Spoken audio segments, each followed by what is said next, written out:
Habari za wakati huu.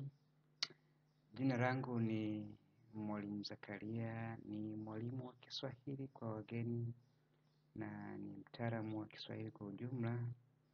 Na leo ningependa ni kushirikisha jambo moja ambalo nimekuwa nikiliona kimsingi sio sahihi, na nataka niweke hoja hapa ili uone mwenyewe na upate msimamo sahihi.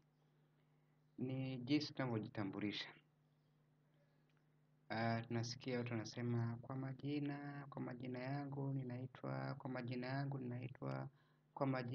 majina yangu ni, ndo ninakuja na hoja sasa kwamba hivi ni majina au ni jina.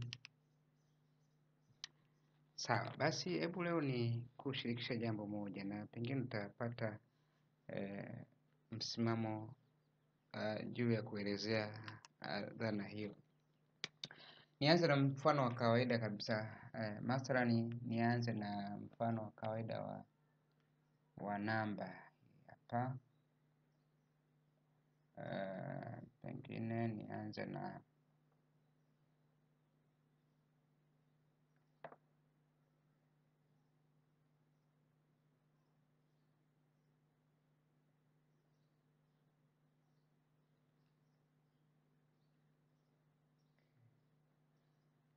haya. Nimeweka namba ya simu hapa. Sasa hii namba ukiangalia hapa ina tarakimu zipatazo ngapi? Nafikiri ni 10. 1, 2, 3, 4, 5, 6, 7, 8, 9, 10. Haya. Hizi ni tarakimu 10. Lakini ukiziangalia hizi tarakimu, kama nikisema kwamba je, hii ni namba ya simu au ni namba za simu?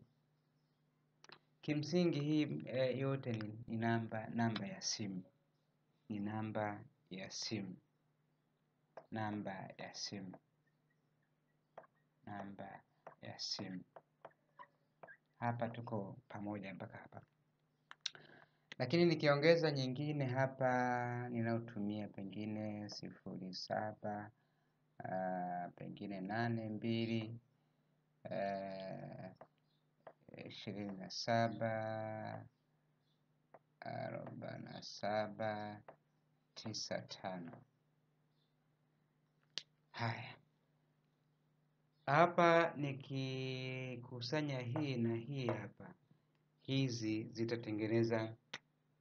zitakuwa namba za simu. Hizi zitakuwa namba za simu. Namba za simu.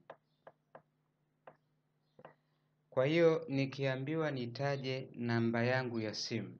Namba yangu ya simu. Nitasema namba yangu ni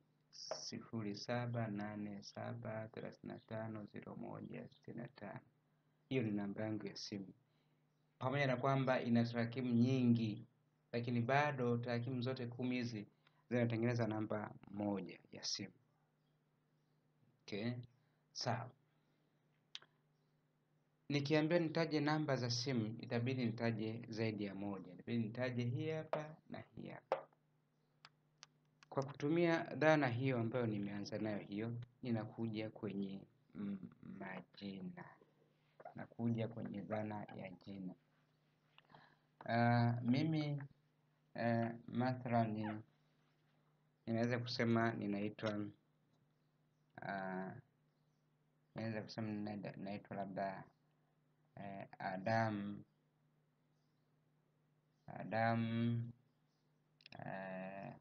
Hamisi, Juma.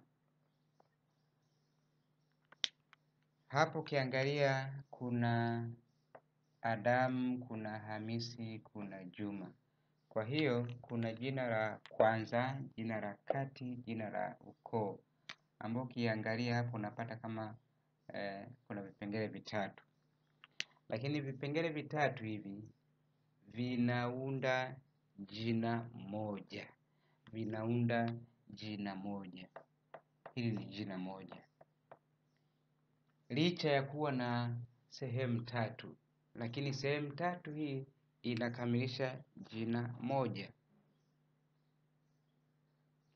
Kwa hiyo kama nitatakiwa kujitambulisha kwa kufuata sarufi ya Kiswahili na dhati ya lugha, itabidi niseme jina langu ni Adamu Hamisi Juma. Ni kwa sababu ni jina moja linalomtambulisha huyo mtu. Inaweza katokea pengine ukawa na lakabu ama pengine jina lingine la nyongeza. Labda pengine jina la labda pengine msanii. Jina la msanii labda unajulikana kama Mtoka Mbali. Mtoka Mbali. Mtoka Mbali. Sasa kama ni Mtoka ama Mtoka Mbali, ikibidi sasa kama unataka kuyataja yote, hapo ndipo itakulazimu kusema kama majina yangu, kwa utasema Adamu Hamisi Juma. Kwa jina lingine ninaitwa Mtoka Mbali